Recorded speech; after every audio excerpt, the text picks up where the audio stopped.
Всем привет! Это видео на HTC-UA, меня зовут Алексей Тараненко. В семействе устройств HTC на базе Android прибавление. На этот раз это смартфон среднего класса, практически бюджетный HTC Wildfire. Как правило, в недорогих смартфонах над дизайном особенно не работают, но не в этом случае. Wildfire внешне очень похож на Nexus One, только поменьше. Окантовка дисплея металлическая, так же как и вставка на задней панели. Все остальное – приятный soft-touch пластик. Дополняют картину хромированные вставки и клавиши. В целом смартфон смотрится просто отлично, навскидку в нем не опознать недорогое решение. Крышка аккумуляторной батареи охватывает не только тыльную сторону, но и часть лицевой панели. Фиксируется она несколькими защелками. Не похоже на HTC, но слот для карты памяти не закрыт батареей. Для ее извлечения выключать смартфон не придется. Немного неудачно расположен разъем зарядного устройства. Провод мешает держать аппарат в левой руке. Да и с выбором автомобильного держателя могут быть проблемы. Дизайн этого прототипа не финальный. В коммерческом образце вместо трекбола будет оптический джойстик. HTC Wildfire выглядит просто отлично. Намного лучше, чем основной конкурент от Samsung.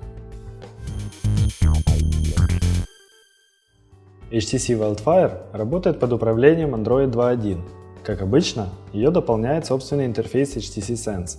Несмотря на то, что модель недорогая, вся функциональность Sense здесь такая же, как и в старших аппаратах. Ничего подобного у конкурентов нет. Смартфон удобно использовать сразу из коробки, у него отличная телефонная часть. Реализованы и фирменные фишки HTC. Аппарат снижает громкость звонка, стоит взять его в руки, и полностью ее выключает, если перевернуть смартфон дисплеем вниз. Наверняка вы уже успели заметить, что экран здесь, мягко говоря, не блещет. Действительно, примененный в HTC Wildfire экран далек от совершенства. При диагонали 3,2 дюйма его разрешение всего лишь 320 на 240 точек. Пиксели видны невооруженным взглядом, да и в целом изображение выглядит бледным и несколько грязноватым. Особенно недостатки дисплея заметны в браузере, да и вообще при чтении текста. Но есть у этого экрана и плюсы. На солнце он читается просто отлично, благодаря трансрефлективным свойствам. В отличие от HTC Tattoo, в данном аппарате дисплей емкостной, что намного удобнее в работе как с браузером, так и с клавиатурой, хотя обладательницы маникюра могут с нами и не согласиться. Экран поддерживает мультитач, работает во всех приложениях, в том числе и в картах. Дисплей – это основной недостаток данного телефона, а в остальном все очень и очень неплохо. Разрешение дисплея сказалось на совместимости софта, но не так сильно, как можно было бы подумать. Из привычных программ мы не нашли в марке только несколько, все остальные поддерживают такие экраны. Зато производительность смартфона в 2D графике очень хороша, благодаря чему интерфейс работает довольно шустро, а вот 3D ему не подвластно.